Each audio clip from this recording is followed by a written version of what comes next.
बिट्टू का होटल। एक वक्त की बात है, एक गांव में मीठा बिट्टू नाम के दो भाई अपनी बीवियों और माँ के साथ रहते थे। उनके घर में दो ही कमरे थे। एक में मीठा और उसकी बीवी नसीबो रहते थे, जबकि दूसरे कमरे में बिट्टू, उसकी बीवी और माँ रहते थे। मीठा बहुत ही चालाक इंसान था, जबकि बिट्टू बहुत भोला और मासूम इंसान था। उनके पास विरासत में मिली एक छोटी सी जमीन थी, जिस पर बिट्टू हल चलाया करता था और उस पर मीठे की नजर थी। मीठा बहुत हो गया, अब मेरे से छोटी सी खुटिया में दिल नहीं लगता। मुझे कोई बड़ा सा घर बढ़ा के दे, मेरे सारे रिश्तेदार मुझ पे हंसते हैं। मीठे मेरा मजाक उड़ाते हैं वो। हाँ हाँ, जब पैसे आएंगे तो बना दूंगा, अभी हाथ बहुत तंग है मेरा, जरा सब्र कर। मीठे सब्र करते करते आज 12 साल हो गए हैं। ये तेरा ना तो हाथ सीधा हो रहा है ना पाँव। मुझे अब कुछ नहीं पता, मुझे अलग घर बढ़ा के दे, वरना मैं अपने घर चली जाऊंगी। नहीं तो क्या अपने गुर्दे फेफड़े बेचकर प्लास्टिक के गुर्दे फेफड़े लगवा लूं? ज्यादा मुझे ब्लैकमेल न किया कर तू, जब पैसे आएंगे तो बना दूंगा। मीठे मेरी बात सुन, ये तेरा मोटा भाई जमीन पर सब्जियां उगा के मजे मारता रहता है। तू ये जमीन अपने नाम करवा ले, से बेच के बहुत सारा पैसा आ जाएगा, फिर अपने पास घर और जायदाद भी आ जाएगी। अरे वाह बेगम, मशवरा तो तूने बहुत अच्छा दिया है। जमीन तो सारी माँ के नाम पर है। मैं अम्मा को बातों में फंसाकर जमीन अपने नाम करवाने की कोशिश करता हूँ। फिर अगले दिन जब बिट्टू और उसकी बीवी खेत में काम करने जाते हैं, तो मीठा अपनी माँ के पास आता है। मेरी प्यारी अम्मी जानू, अगर आपकी दवाइयाँ खत्म हो गई हैं तो मुझे बता दो, मैं जाकर लेकर आ जाता हूँ। मुझसे आपकी ये हालत नहीं देखी जाती। दिल करता है अपनी किडनी बेचकर सारा पैसा आपके ऊपर लगा दूं। अरे मीठे, खैर तो है, आज मेरा ख्याल कैसे आ गया है तुझे? पहले तो तूने कभी मेरा हाल चाल नहीं पूछा। अम्मी जान, अगर भूला भटका शाम को वापस आ जाए तो उसे भूला भटका नहीं कहते। आप हुक्म करे, मैं आपकी क्या खिदमत कर सकता हूँ? बस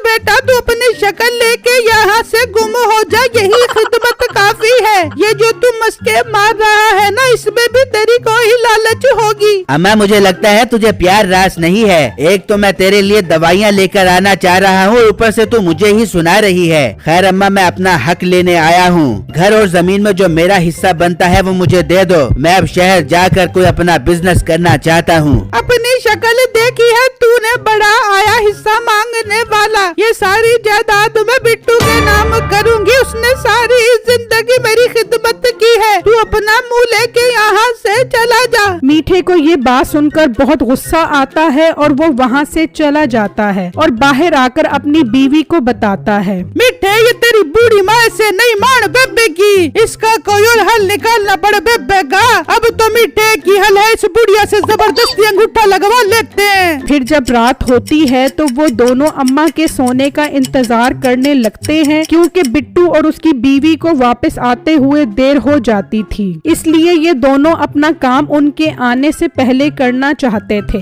और इतनी देर में अम्मा सो जाती है तो मीठा जायदाद के कागजात लेकर आता है और उस पर अपनी माँ का अंगूठा लगा देता है और रातों रात वो दोनों घर छोड़कर चले जाते हैं। बेगम, ये मीठे भाई और भाभी इस टाइम सामान उठाकर कहाँ जा रहे हैं? हाँ बिट्टू, ये तो बहुत अजीब बात है, ये दोनों इस तरह तो कभी नहीं गए। खैर वो दोनों अंदर आ जाते हैं और मीठा रातों रात जमीन और घर गांव के सेठ को बेच देता है और अगले दिन वो सेठ भी उनका घर खाली करवाने आ जाता है। पर भाई, ये घर और जमीन कौन आपको बेच सकता है? ये घर तो मेरी अम्मी के नाम पर है। जी नहीं, ये जमीन और घर तुम्हारे भाई मीठे के नाम पर था। वो रात ही ये जमीन और घर हमें बेच गया है। अब शाबाश, ये घर खाली कर दो। बिट्टू और उसके घर वाले ये सुनकर हैरान परेशान रह जाते हैं कि मीठा अपना होने के बावजूद उन्हें धोखा दे गया है। खैर वो अपना बोरिया बिस्तर उठाकर वहाँ से चले जाते हैं और एक जगह दरख्त के नीचे आकर बैठ जाते हैं। बिट्टू, अब हम क्या करेंगे? हमारे पास ना तो घर है ना जमीन, हम कहाँ जाएंगे? बेगम, तुम परेशान मत हो, अल्लाह कोई ना कोई वसीला बना देगा।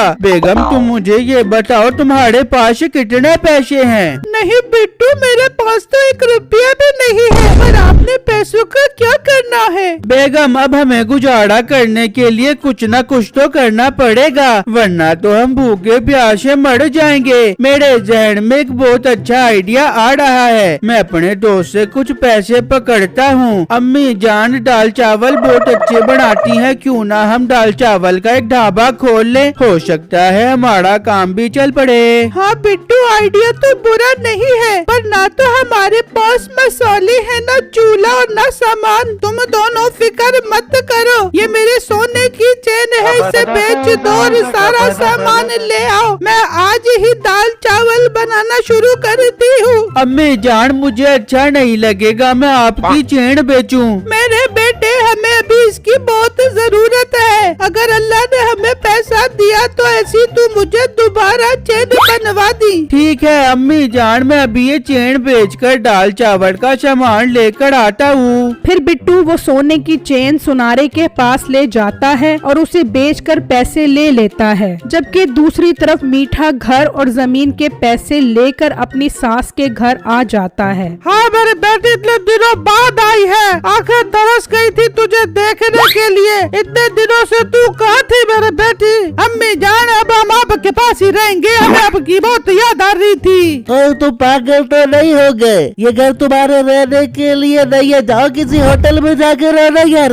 नहीं नहीं भाई, हम किसी होटल में नहीं रहेंगे, बल्कि यहीं रहेंगे। ये देख हम कितना सारा पैसा लेके आए हैं। मिठे ने अपना घर और जायदाद बेच दिए, अब हम यहीं पर कोई कारोबार शुरू करेंगे।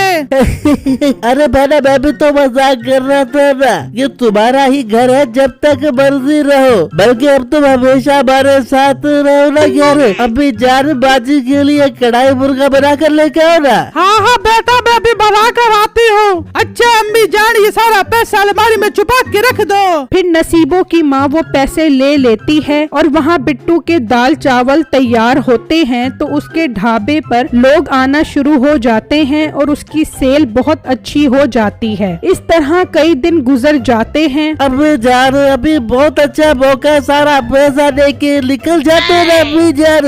हाँ हाँ बेटा, मैं पैसे निकाल कर आती हूँ, तू किराए का मकान छोड़ने की तैयारी कर। फिर वो सारे पैसे ले आती है और वो दोनों ये घर छोड़कर पैसे लेकर भाग जाते हैं। जब नसीबो कैंची अलमारी में देखती है तो वहाँ कोई पैसा नहीं होता। मिठे, हम लुट गए, हम बर्बाद हो गए, सारा पैसा चोरी हो गया। अपनी माँ को बुला, उसने पैसे रखे थे। मिठे, मैंने पूरे घर में देख लिया है, वो दोनों पैसा लेके भाग गए हैं। मिठे, और मोटी नाक वाली गैंडी, तेरी माँ भी तेरी तरह फराडन निकली। हाय, मैं लुट गया, मैं बर्बाद हो गया।